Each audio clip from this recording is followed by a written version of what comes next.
So it still allows you to create these really nice professional looking videos, I think, in a pretty simple and easy to use way.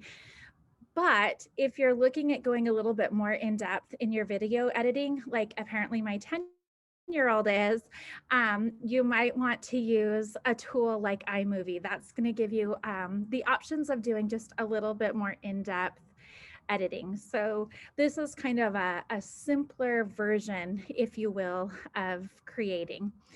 It is an iOS, so, on iPad or iPhone.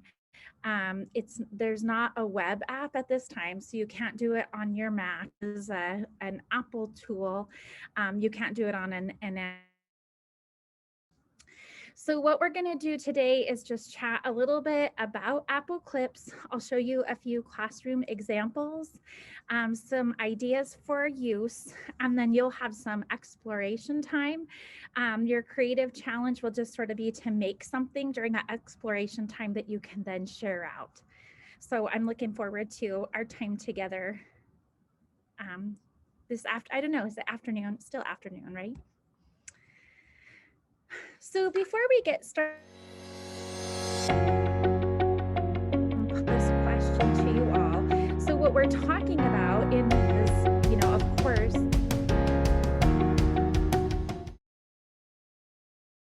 tools to create media. So I just wanted to ask the question, create media. So I'm just going to give you a moment to think about that.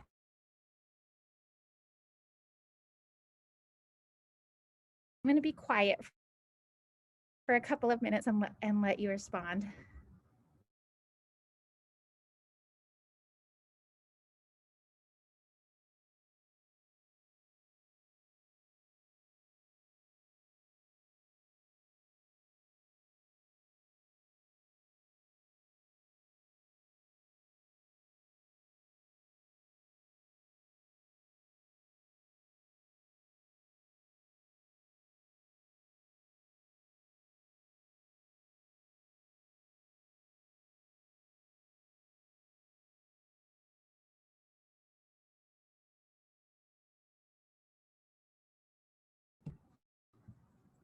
Any thoughts?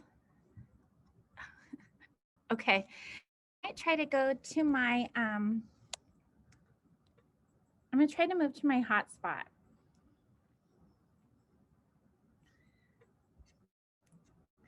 This is what I get for doing it from work.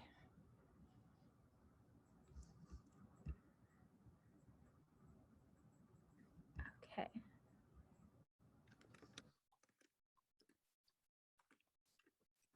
Okay. I just connected to my hotspot to see if maybe that's working. So the question I asked is just, why should students create media? If you have a thought on that, go ahead and you can unmute and share, or you can drop something in the chat box. Ideas on why we would have our students create media.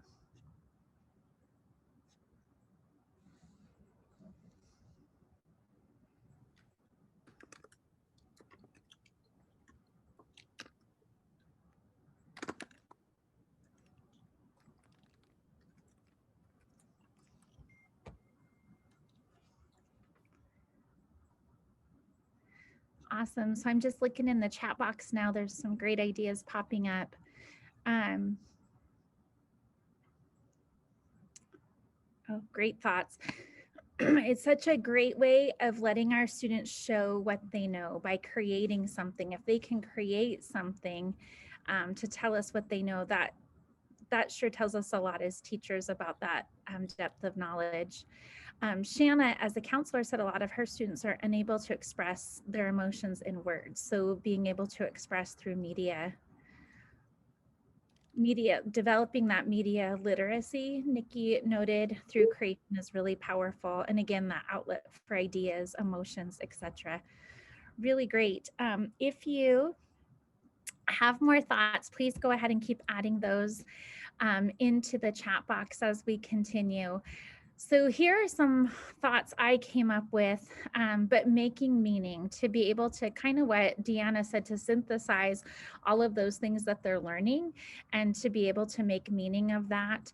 I think such a great way, Jenna just wrote exactly what I was saying, to share their learning. They have a larger audience when they produce something, and we can publish it or share that, maybe in a digital portfolio or some sort of website or something, to be able to share that with a larger audience.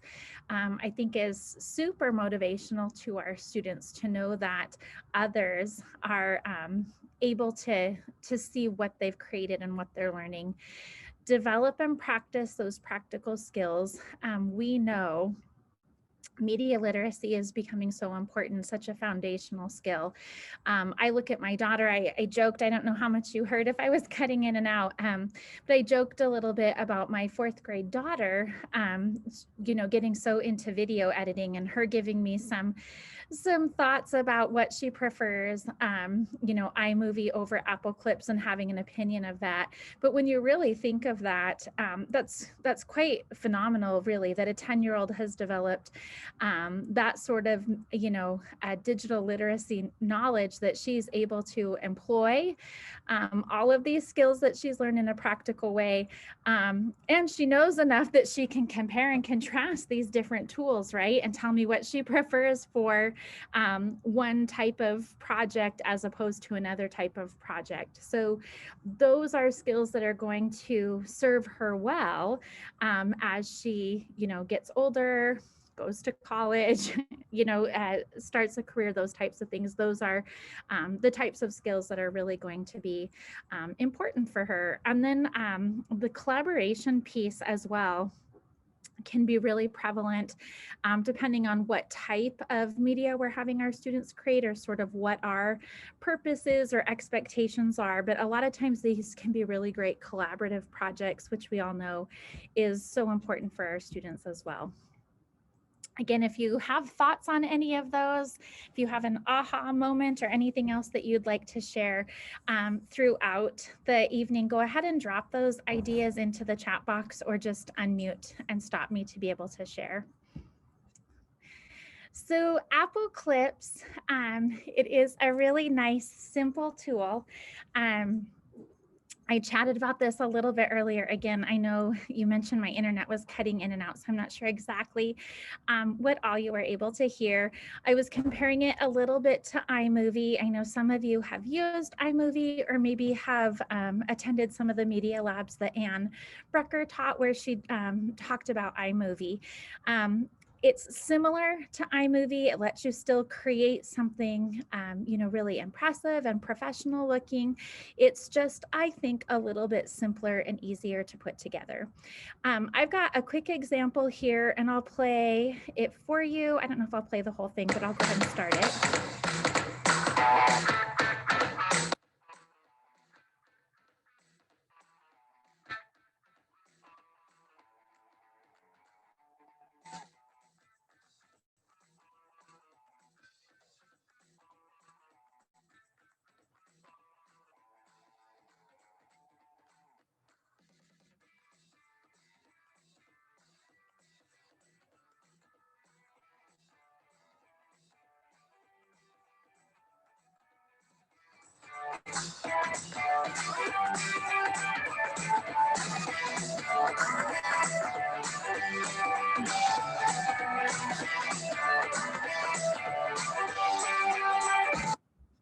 Okay.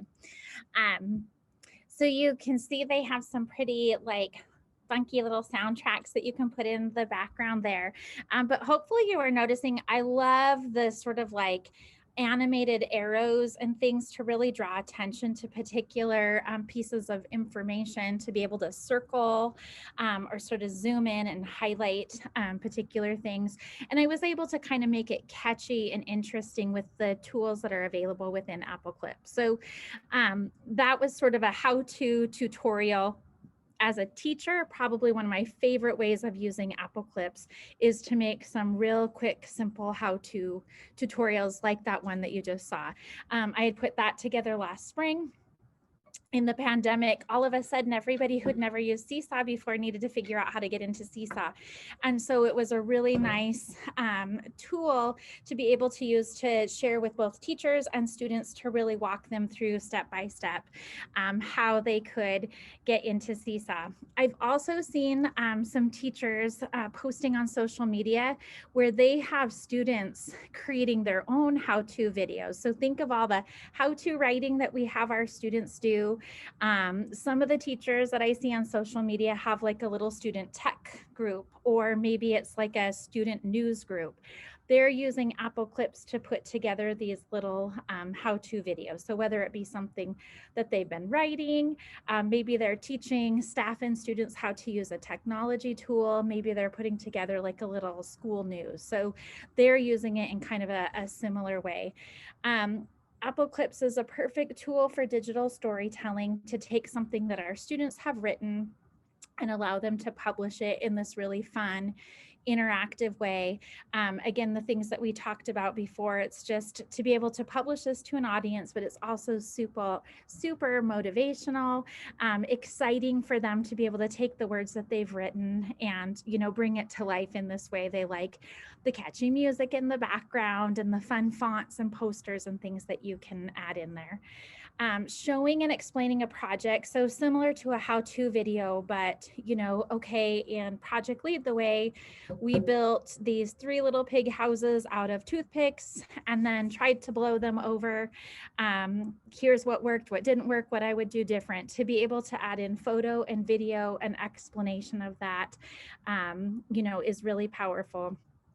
They've been maybe doing some inquiry, learning about a particular topic. This is a really nice way to let them share information about that topic, or classroom videos to share with families. And I have a few examples of those, I think, in this next slide here. And I'm going to pop into the chat box really fast and make sure there's no questions. Okay, good.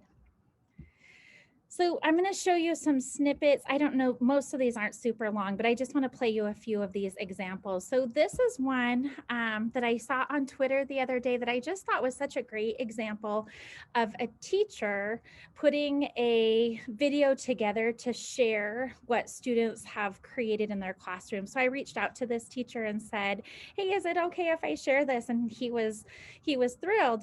So I love that he put this together. I don't know if there's sound. There we go.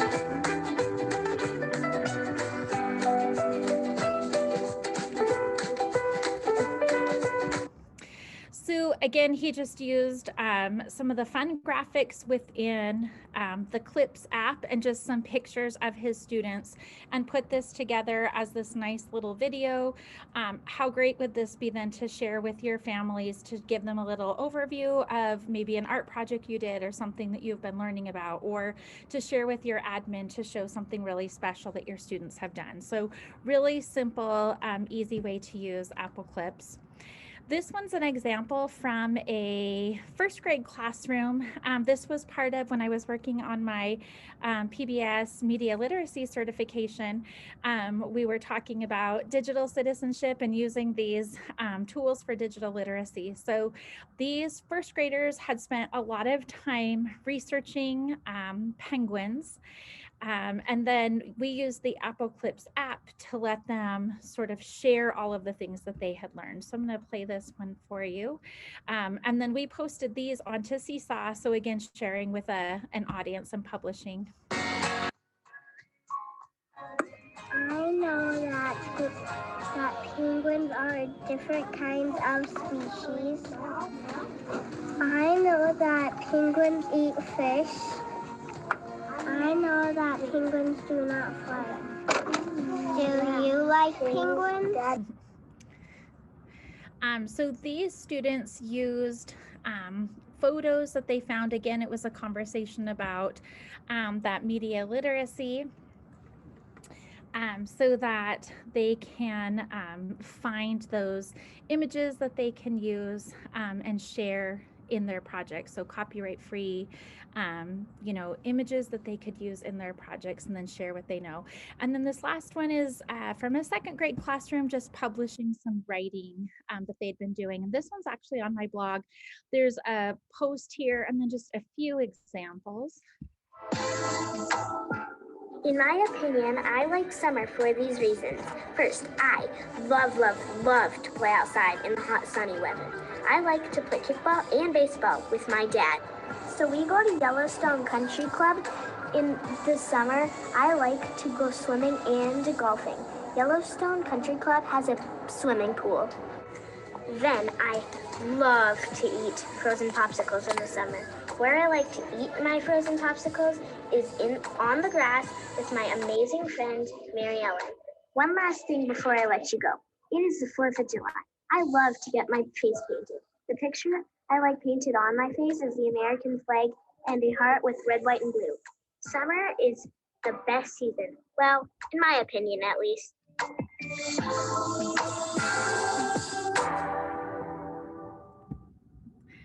So again, that was an example of publishing where they had spent a lot of time on those opinion pieces.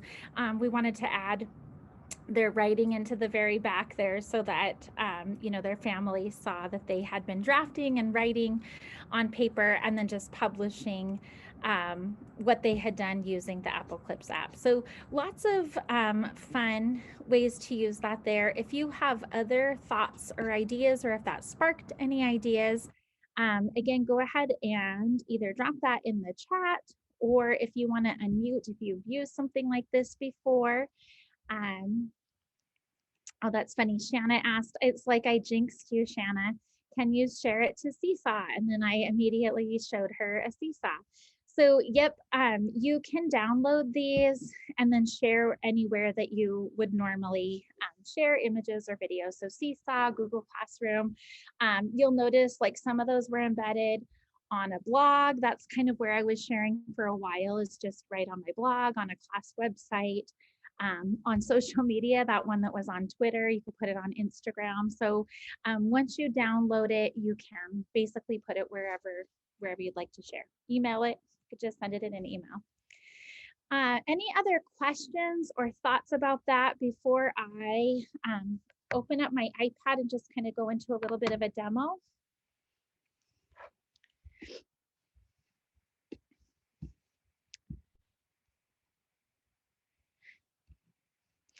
It is very similar to Spark, Deanna. I do like all the little clip art and things that you can point. Also, here in Billings right now, we aren't presently able to use Spark because we're still waiting on a data privacy agreement. So we haven't been able to use, I years ago would use Adobe Spark all the time, and this has kind of been my replacement tool for that since we haven't been able to use it. Okay, so I'm just trying to open up my iPad here real fast. Hello. There we go. Sorry, I usually have that done. So I'm going to stop sharing so I can share my iPad with you.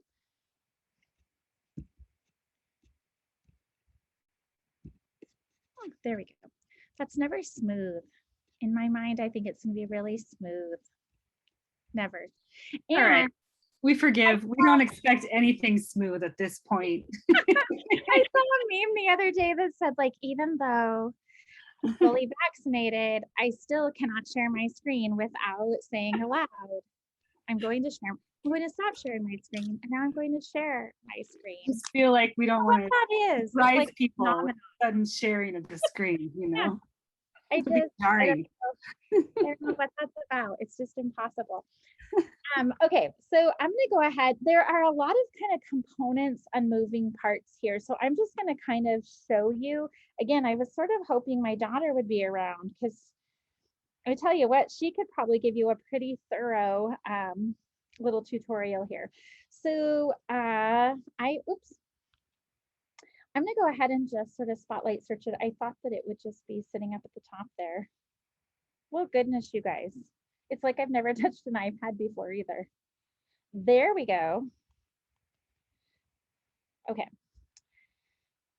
So when you first open it, I think it actually right away plays like a little sort of welcome video, which always, of course, throws. I work mostly with kindergarten, first, second graders, so that always throws them off a little bit to begin with.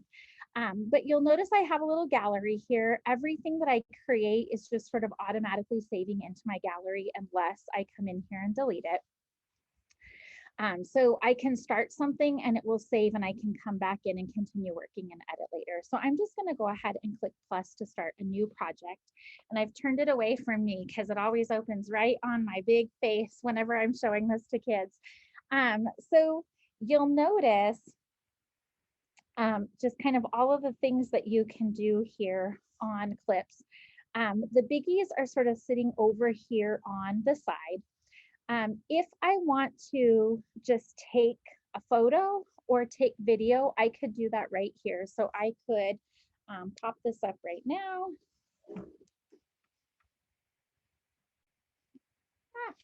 And take a picture. So I could add a picture. What's kind of a little bit trickier about clips is that to get something into your video, you have to hold down this little pink little toggle over here is sort of the key. So right now, if you look sort of across the bottom of my screen, you can't see anything there. There's no clips in my movie. It's not going to be there unless I hold this down.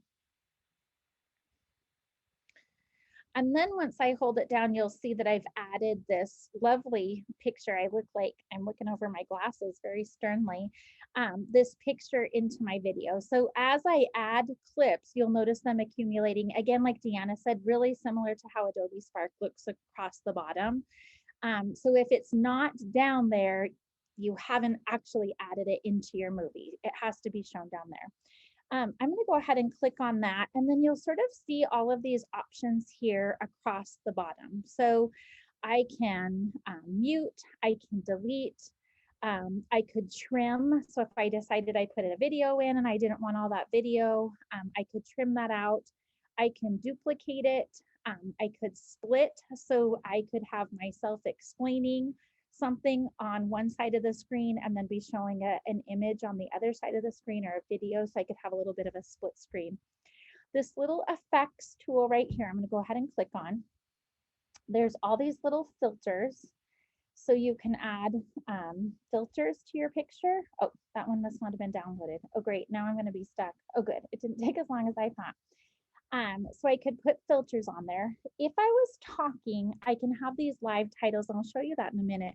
That's one thing that people really like about clips, is it will put these automatic live titles or captions. So if I just start taking a video, or if I add an image in there and I start talking, it will track all of my words as I'm speaking them and put that at the bottom like a running caption. So that can be really great, you know, for accessibility and that type of thing. What I found working with really young kids is that it doesn't always pick up their words very well. To be able to edit it, you have to come in here and click on edit text. And it's not a real, for you and me and older kids, it's real simple to edit this text. For younger kids that are just becoming comfortable with the device and comfortable with, I mean, they don't even know how to spell half these words. For them to come in and edit a paragraph of text that they've spoken aloud is quite daunting. So I'll be honest, I don't often show that to the young kids that I work with right away, because it sometimes creates more issues than it's worth, because it hears them wrong, and then the words that show up in the captions are a little bit goofy. For older kids or for adults who are using this as tutorial videos, this I think can be a really, really fantastic tool. So just kind of moving along the bottom here, I can then just add text in. So there's kind of all these little stickers that you could add in. So if I grab this one, you'll notice that then you could edit that text to say whatever it is that you'd like it to say. And then hiding kind of up here in the corner, it says apply. So that's how I would save that into my clip. Here I have a few more stickers, so kind of that little clip art like Deanna had mentioned in the chat. And I'm having a hard time, I think, because it's hooked up to the same internet that I had to hop off of before that wasn't working so great. But you'll notice just all these different like seasonal stickers, emoji stickers. This is where I get some of those little like arrows and to be able to circle things. So you can just kind of grab that one and see if I get that in there. And you can add all of these things into your, oh, we did get that. Okay.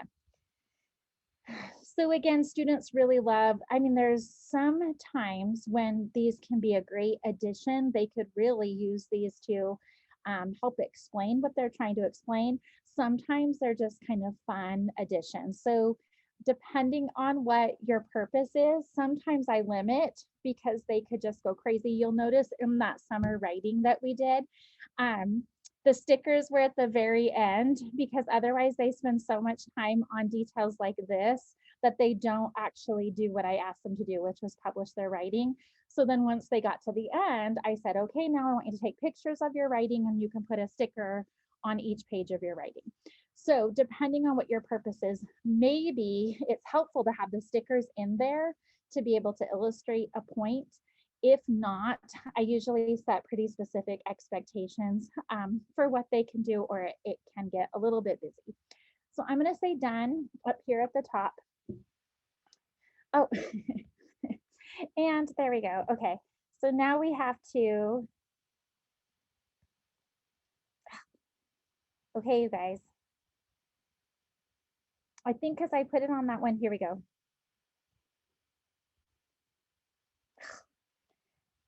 This is what I do all the time, friends. Okay, so it's hiding in there. I think if I play it, it's hiding there. Let's see. Okay.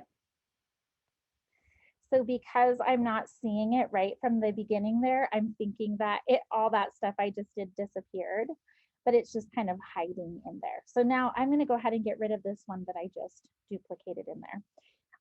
When I go back, I'm going to say done, so I kind of get back to the main screen. Other options that I have down here are to access my photo library. So if you have things saved on your camera roll, you know, some of the students, some of the examples you saw were pictures, you know, that teacher had taken. I use Pic Collage. There's a couple of examples here in my camera roll of Pic Collage. The drawings that students did, they did in Pic Collage and saved so that they had digital drawings. This is a collage from Pic Collage that you can add on there. If you have video, I think these are videos, you can put a video in there. You have to hold, this is just an image, sorry. I just remembered we just did pictures. So up here, this one is a video. In order to get the video in, I have to let it play and let the whole video go. So watch.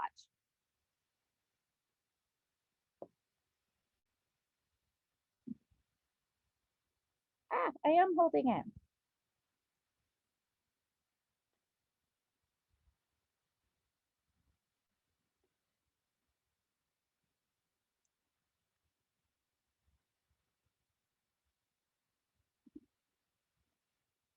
Okay, I'm going to stop it.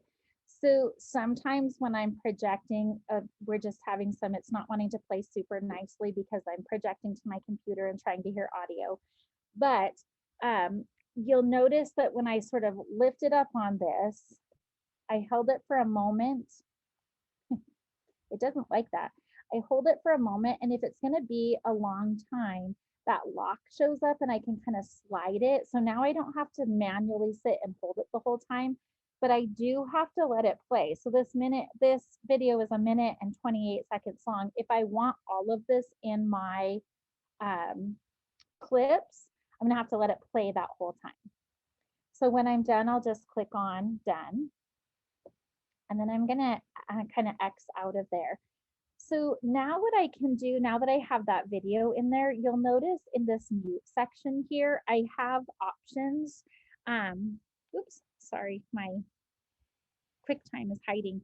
So I can mute the recorded audio or mute original video. So on this one, I was talking over it. So I'd want to mute my recorded audio. Oops, it did it for me on, it knew that I wanted to, that you didn't want me to hear that. So it will mute like background noise or whatever, so that all you would hear was that original audio from this video. Let me know if that makes sense or not. And you can still add your filters in. I could still put stickers and everything on top of this video as well. But that's just one thing that's a little bit tricky, is you do have to sit and actually hold that button down to get the length of the video that you want in there. When I click on photos, another really popular thing is these posters. So posters, I think, are what kind of add that really nice kind of polished professional look without you having to create all this. So there are a ton of posters you can use. The one example we saw where like the world or the earth globe came in and sort of swirled around. I love the ones that are kind of animated. These ones here are just like a static poster. Again, you can edit any text, so it doesn't have to say nope. I can never think of anything on the fly that's really clever though. So that's what ours is going to say. It's not in my video right now though, because I haven't held that little pink button down. So I have to then hold my pink button down. I usually tell kids like, 3 seconds or whatever, so that it's long enough. There are then also some that are animated. So I'm going to come back here and open up posters again. If I come toward the bottom here, let's see if they load. Well, here's a springtime one. Let's see what it does.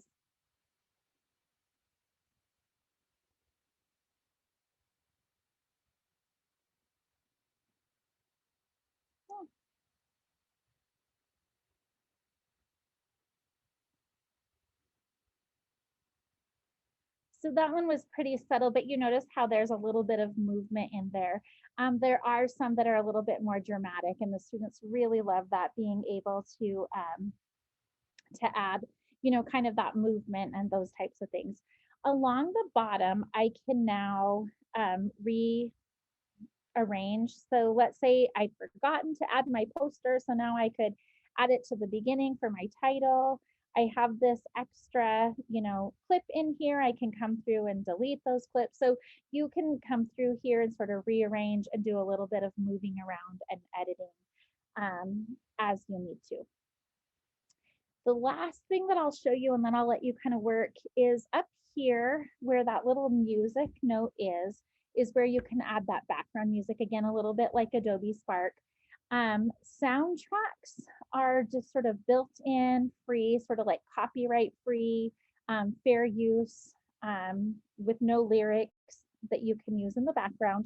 To test things out, I just usually have to, and again, I don't know that you can hear my audio because of the way I'm playing this.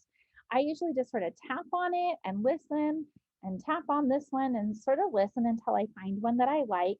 When I do, as long as it's check marked over here, I then just kind of go back, and it's now going to be saved into my my video. I can't put different, this is where Sloan says she doesn't like it, because you can't put different things at different points like you could in iMovie. This is then going to play throughout my whole video. When I speak, it'll get a little bit more quiet, and so it's just kind of a little soft in the background. If you have music, if you're hooked up to your iTunes, if I click on this, it will probably show you New Kids on the Block. I think that's like all I have. Oh, I'm not even in as my Apple ID. So I can't even put hang and tap or anything back here. But if you're signed in with your Apple ID, if you have music saved, then you could access your own music that you own and are able to use, and you could put that in the background as well. So I'm just going to go ahead and say done. When your video is finished, like I said, I could X out of this now and go up to my gallery, and it will just kind of be saved. And I could come back in and work on it later. When I'm ready to save it,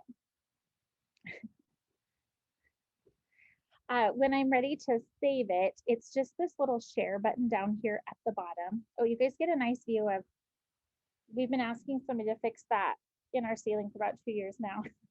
Now we have documentation of of our ceiling. So this little share button down here, you then have lots of options of what you'd like to do with this. So, if you're using Google Classroom, you could share it to Google Classroom. You could post this right to Seesaw. You could save it into your Google Drive. If you want to just save the video to your iPad so that you can do something else with it later, you can do that. But you'll notice any apps that I have where it might go, I then have these as an option on my iPad of where I could put that. I could then take this and make it a small piece of a larger iMovie. So you'll notice I could also drop that into iMovie. So lots of different things that you could do with this once it's created and once it's saved. So that was kind of a long, a long demo. I feel like when I show it to kids, well, let's see, I'll just kind of close that for now. I feel like it's kind of a long little intro for them, just to kind of give them that overview of what everything is. I usually just kind of try to show them what all the buttons and things are. And tell them it's okay. The first time we do something, it's always play and practice and exploration. I'm not going to, the very first time I have them use this tool, expect that they're going to, create their history report or, publish all their writing. I want them first to just have an opportunity to play and explore a little bit and not be afraid to touch the buttons and see what they do. So I usually give them a little bit of an overview just so that they know what's there, and then just really encourage them to try it out. I do usually give them some kind of project, like an All About Me project or your favorite book, so that they have some kind of topic and some kind of focus. But I'm not evaluating, I'm not necessarily using that as a formative assessment, of any of their learning. I want them first to just learn that tool. I remember showing this to a few. I've done this with kindergarten. I've done it with first grade. And the teachers will watch me and kind of be like, oh gosh, nope, this is never going to work. And then they're always just blown away by how quickly the kids pick it up and figure out how to use it. They're not afraid to just start clicking buttons and trying it out and see what all of those things do. So it's definitely a tool that any grade level can use for sure. But there is just kind of a lot hiding in there that I think is sometimes helpful just to show them so that they know what's there. So I'm going to stop talking for a few minutes and just give you some time to play around. Oh, here's another slide. And I know Nikki's dropped the link into the chat. These are just some resources. So just to kind of show you the Apple Teacher Learning Center really quickly. And all of these I think are links. Yep. All of these here are links that you can click on. If you haven't checked out the Apple Teacher Learning Center, it really is just a phenomenal space of learning about all of these different Apple tools, whether they're iPad or for your Mac. And this is a specific blog post just about Apple Clips. And then if you're on Twitter, I didn't try on any other social media, but if you just search that hashtag classroom clips, there are tons and tons and tons of examples. So if you need to sort of spark other ways that teachers have been using it, that would be a great space to look at. So we can revisit that in just a few seconds as well. I also put another kind of just quick clips tutorial. If you want to do this with kids and you don't want to do a tutorial, this would be a quick, easy thing to just project on your whiteboard. My friend Kristen Books made this. Whenever they do an update, she makes another tutorial. So I always just go look on her YouTube channel because I know that she'll have, before I start making one, I'm like, I know Kristen will have one. But this is like a nice quick synopsis of what we just did and would be an easy thing to show your students if you just want a quick way to get them started. So your task is just kind of to spend a few minutes. What do you think, Nikki, like 15 or 20? Just hang around. Okay. Maybe we'll check in about 15 minutes. And then if you need a few more, we'll give you a few more. It doesn't have to be anything special or fancy. If you want to make a video just using whatever pictures you have saved on your camera roll, if you want to go around your house and take pictures, whatever you want to play with, just go ahead and set aside, just some time right now to just kind of explore and make something. And then do you think, Nikki, just like a Google Drive link, like for a Yeah, folder? that's what I was thinking. Okay. I was trying to find Google Drive on my phone here to make sure that I could connect them. So yeah, I'll create a folder here Okay. and drop that in the chat, and then we can have everybody share their stuff. Perfect. So we're gonna maybe I'll just set a little timer for 15 minutes and then we'll check back in. I'll just kind of be hanging out listening. So if questions come up while you're working, go ahead and unmute, and I'm happy to answer, but otherwise just go ahead and work for a little while. I'll show, so Nikki and I each have one. I'll see if any others show up, but I'll just go ahead and there, I tried to stop myself, but guess what I said? I'm gonna share my screen.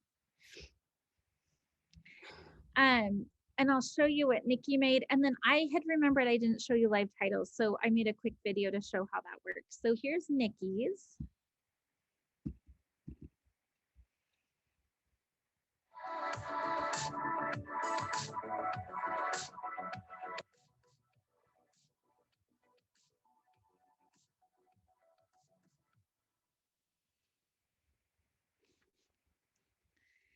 So she made a cool little promo for the Media Labs and added in some pictures from some of the different Media Lab sessions.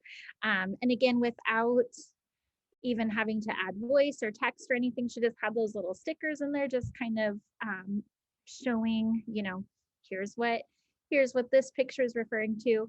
I think like having the kids do that, how cool would it be that they took a picture of, something they drew or made or created, and then to be able to almost like label and diagram using those stickers, I think would be really cool. So I'll show you mine with some live titles on it.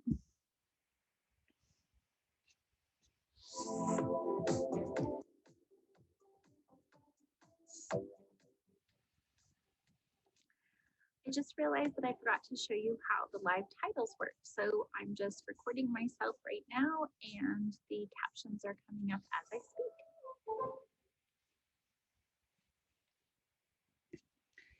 So in that filter button, if you want to use the live titles, you click on the filter, and where it says live titles, just touch on that.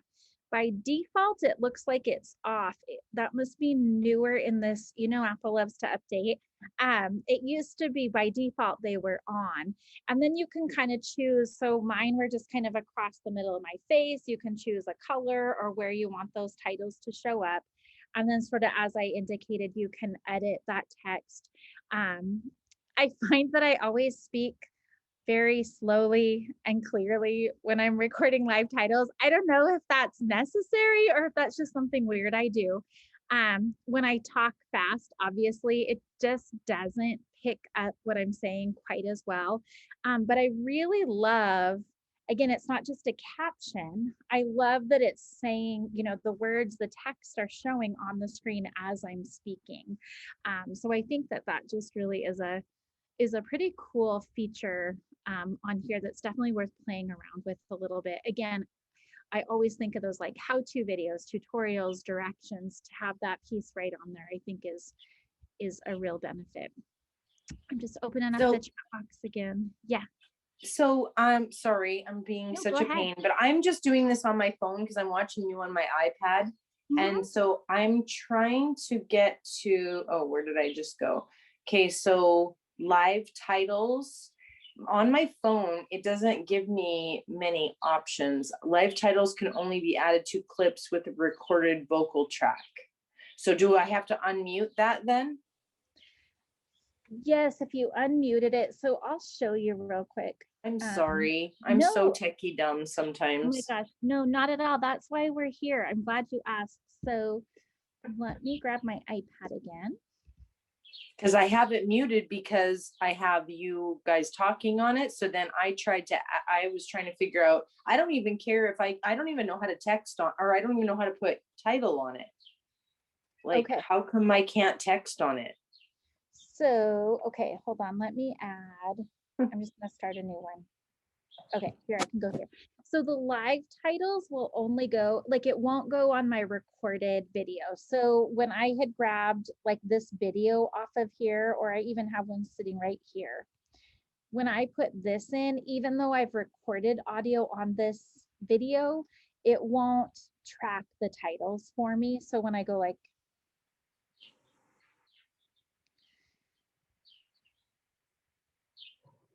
so I just wanted to snip it in there. So even though they'd be able to hear what I'm saying, I can't do the live titles because I'm not recording it directly in to the Clips app.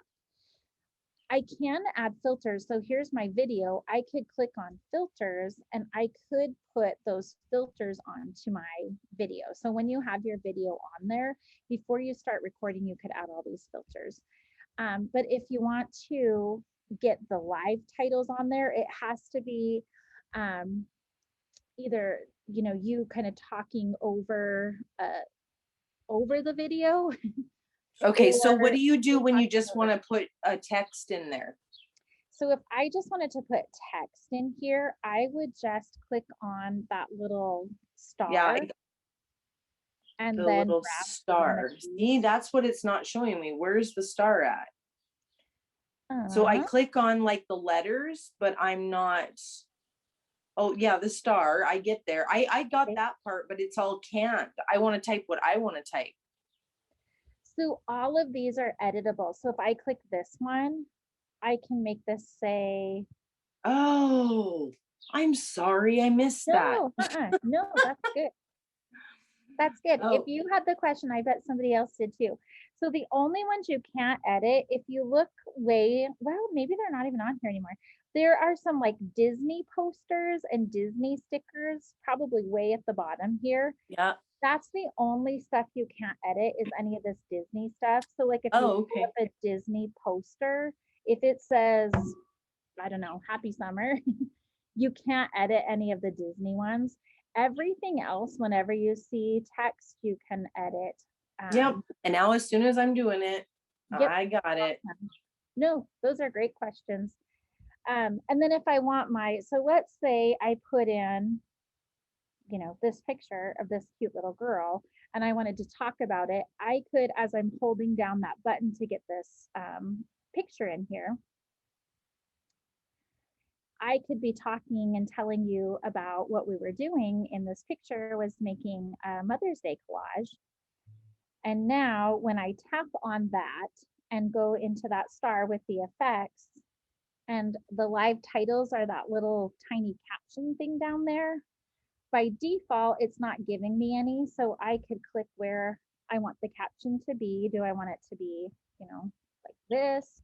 And then when I click edit text, this is what it thinks I said.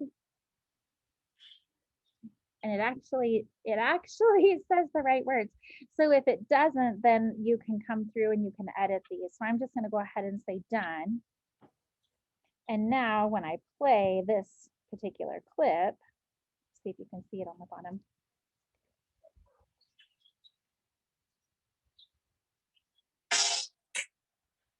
And now you can see, you can't hear the audio again because I'm of the way I'm sharing my iPad right now, but you could see that then those live titles pull across. So if you want the live titles, you have to record it right in the Clips app.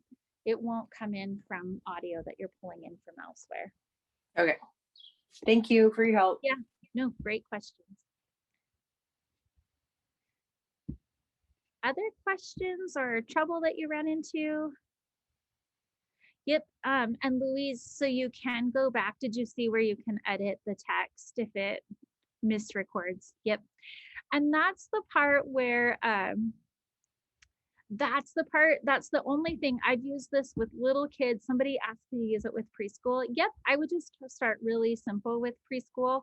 I've used it with kindergartners where it's like add one poster. We've done like, you know, that one of those that I showed was a first grade one, you know, tell about penguins, and they put in a little poster that said penguins, and then they could add in a picture, you know, just something really simple, but again, they could record and just talk. So that would be a fun way for them to share some learning that they did. The live titles with the little kids is probably the trickiest part because their little voices, you know, it doesn't always pick up exactly what they're saying. And it's so tricky. I usually have to go through and edit them as a teacher to make sure it says what it's supposed to say. Otherwise, it's just kind of confusing when it just says, it's like when it autocorrects and it has silly words on it. And then that's just time consuming on my end to be able to go in and edit each of theirs. So that's probably the one part that I don't use a ton with little kids until maybe we get a little bit more comfortable with it. But otherwise, yeah, they can definitely use it. Just start pretty simple and small at first, and then just kind of keep building in there. I'm just showing this slide one more time, just, you know, where you can find these resources. Again, if you haven't checked out the Apple Teacher Learning Center, I know you've been, you know, in the Media Lab. We've talked about Imovie and sharing about Keynote next week, clips. You can earn little Apple Teacher badges in the Apple Teacher Learning Center. So you probably already know lots about iMovie. You're going to learn lots about Keynote.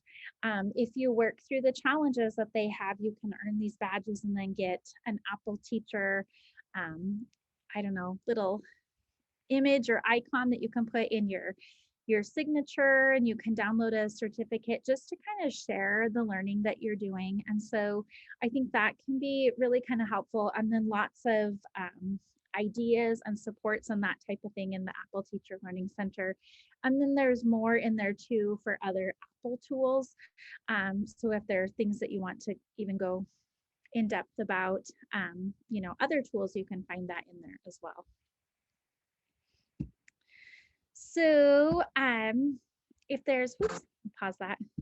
If there's no other questions, we're probably just about at prize time, Nikki, but I'll just stop and ask again if there's other questions or challenges that you're running into, or other thoughts that you've had on maybe ways that you might use this with your students. Or not even with your students. Maybe you just want to make a video for your family or something. My son's graduating. This would be a really cool way of making an easy little slideshow, just putting a bunch of pictures in and that sort of thing.